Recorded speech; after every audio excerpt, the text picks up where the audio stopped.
right, everybody. I'm back. Good to be back. Good to be back. Final segment of the show. Good to be back. Good to be back. And I do want to wrap with a little bit more college hoops because, listen, we just kind of ripped through all the players over the last couple of days that have decided to stay, that have decided to go. And obviously the big decision was Oscar Tshiebwe electing to return to Kentucky. But I told you, I warned you, I said stick around to the end of this show because it wasn't all good news at Kentucky this week, and that was certainly the case. That was certainly the case on Thursday as we finally got some closure, I think we finally got some closure to one of the most fascinating stories that I can ever remember in high school basketball recruiting. Shaedon Sharpe, former number one high school player in America, commits to Kentucky, enrolls early at Kentucky. We're not sure. Is he eligible for the NBA draft? Is he not eligible for the NBA draft? He redshirts this season. Well, he's eligible, and on Thursday morning, he declared, and it appears as though he's going to leave Kentucky without having ever played a minute for Kentucky. But we got some crazy details, some crazy circumstances that absolutely had Big Blue, BBN just in a frenzy on Thursday morning, and I think it's completely justified. And what I will say is you do not need to be a Kentucky fan to listen to this, to appreciate it, and to just think about how crazy the story is that I'm about to tell you. It's all true. So let's get into it. And listen, I've told the Shaedon Sharpe story 100 times, so I'll try to be quick in the lead up to what happened on Thursday. But it is fascinating, right? So Shaedon Sharpe, really kind of frankly an off-the-radar recruit at this time last year. I think he was like a top 100, top 80, something like that. But he was by no means a household name in recruiting circles. Last summer, the summer of 2021, we start to get back to normal. We have AAU tournaments, and this kid just absolutely blows up. Rises all the way to the number one spot in the country, the number one recruit in the country in the class of 2022. He ends up in September committing to Kentucky, and this was big, right? Kentucky, if you can go back to September, was coming off the worst season basically in the modern history of Kentucky basketball, if not the worst season ever in Kentucky basketball. And so that commitment kind of reestablished, okay, like Kentucky is back to being Kentucky. They're back to recruiting the players that they need to recruit to win at the level that they want to win. Well, what happens? Commits in September, about sometime I think it was mid to late October, we get this announcement that he is going to reclassify and enroll at Kentucky for the spring semester with the plan, according to those close to him, and this was on the record. This wasn't some sketchy, like this was from people in his camp saying, we're going to Kentucky and we're going to train because we feel like he will get better practicing every day at Kentucky for this season, and then in 2022, 2023, he'll be better prepared to play college basketball and potentially be the number one pick in the 2023 NBA draft. And as soon as they announced, as soon as the family, the camp announced that Shaedon Sharpe was going to reclassify, you can go back to the archives because I remember talking about this in the middle of football season. I said, if I'm a Kentucky fan, I'm nervous because they are going to find a way to get this kid eligible for the 2022 NBA draft. And at the time, nobody in the media was saying it.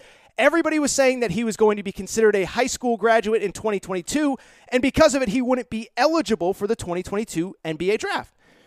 And for people who don't know kind of the context of it, to be eligible for the draft, you have to be at least 19 years old and 1 year removed from high school basketball.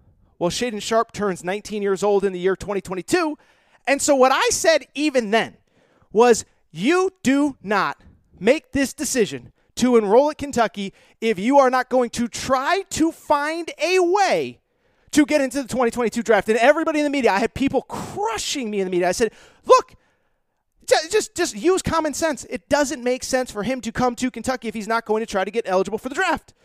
So what happens in January? We find out that he's eligible to apply for the draft, which basically means that he's eligible for the draft, right? Everybody's got to submit the paperwork. If he's eligible to apply, the NBA is not saying no to him. This isn't Harvard we're talking about. Okay? This isn't Yale. The NBA doesn't turn away people that are eligible to apply. And so from that point, it just became this fascinating kind of thing that John Calipari had to juggle of, this kid's enrolled on my campus. He's eligible for the NBA draft. If I play him, it could screw up everything team chemistry-wise. And if I don't play him, I could lose a potential top 5, top 10 pick without him ever playing a second of college basketball at Kentucky. Now, John Calipari ends up making the decision that I think was right at the time, and frankly, the decision we'll get into it in a minute. I don't think he had any choice but to make. I don't think there was ever a scenario where the kid was playing this year. I don't think his camp, I don't think his advisors would have let him. But John Calipari never plays him. And what happens? St. Peter's happens. The offseason happens, and it's just a complete disaster because Kentucky, it's one thing if you make a Final Four and you have a top 5 pick on the bench. It's one thing if you win a national championship. It's one thing, heck, if you even win the SEC tournament and make the Elite Eight and lose to the 1 seed in your region. But when you don't win the SEC tournament, when you finish second in the league, when you lose in the first round to St. Peter's, and you had a top 5 pick on the bench, everybody went crazy. And, with the Calipari thing, we'll get into Calipari's angle of it. I didn't really blame him because I don't think he had a choice to play the kid. But everybody's going crazy. But everybody's also holding out hope. Holding out hope that maybe somehow he's either not eligible for the draft or he's just not going to enter the draft. And that's really been where Kentucky fans are at over the last couple weeks. They're waiting on Oscar Tshiebwe, but they're also waiting on Shaedon Sharpe. What is going to happen? Is he going to declare? Could he possibly be back?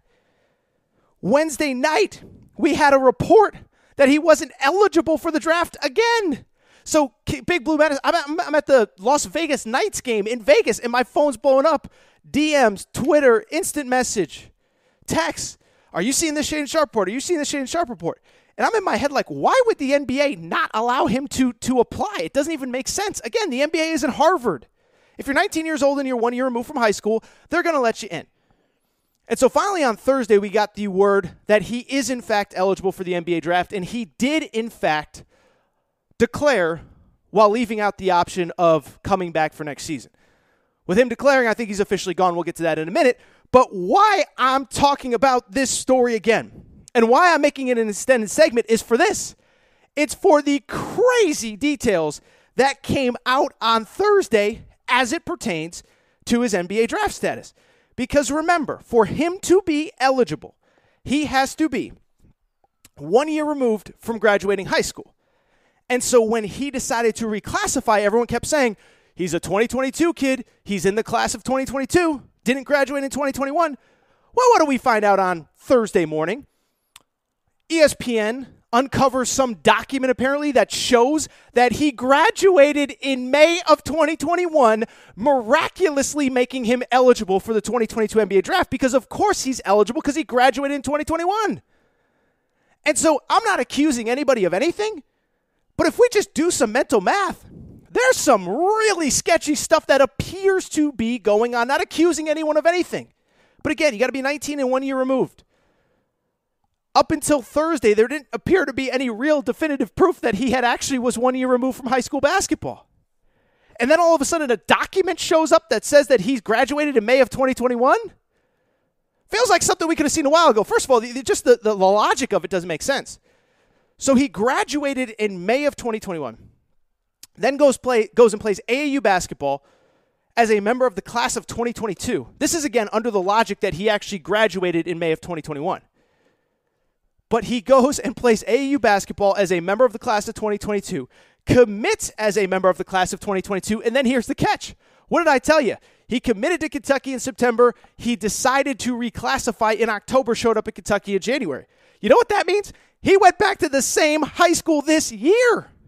So he graduated in May of 2021, according to this document that ESPN has. And I'm not criticizing ESPN. It's their job to report what they have as fact.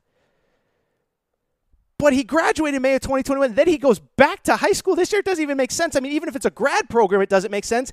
And it especially doesn't make sense because of this. He is one of the most interesting, coveted, unique prospects in this potential NBA draft. You would think if we were trying to figure out if he was draft eligible, it wouldn't have taken us until April of 2022, the day before the NBA draft deadline, to declare, to find some kind of documentation that he actually was graduated in May of 2021. It doesn't even make sense. And so now you just have this fascinating conversation where I think Big Blue Nation is justifiably upset. This kid shows up on campus, enrolls on campus, works out with the team. Now he's not only going to leave, but he's going to leave. And I know he technically is leaving the option to return open. I just don't see it happening. But beyond that, there is the situation where he was, The fan base, I guess I would say, they feel like they were used in this whole situation because the people around him were saying all along, there's no way he's not even eligible. We're not even going to consider it. And then all of a sudden, this document shows up. This document shows up in April of 2022, proving that he graduated in May of 2021, and it happens to show up right as the NBA draft deadline is approaching to get your name in the NBA draft. I can see where a Kentucky fan feels used, and I could see where a Kentucky fan is like, wait a second, now something doesn't really add up here. Now, in terms of the big picture, let me say a couple things. One, Kentucky fans, one thing I will say, don't blame the kid. I've been around this stuff long enough to know that at the end of the day, he's 19 years old, and I know he's not a kid, he's an adult, he's going to the pros, whatever. There's a lot of people in his ear.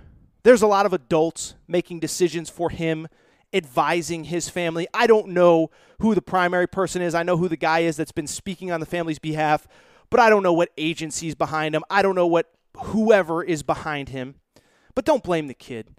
I don't think if it was up to him, it would have gone down this way. He was following the advice of adults that were making decisions for him. I will give Kentucky fans credit for this. I don't think most of them are in this case blaming John Calipari.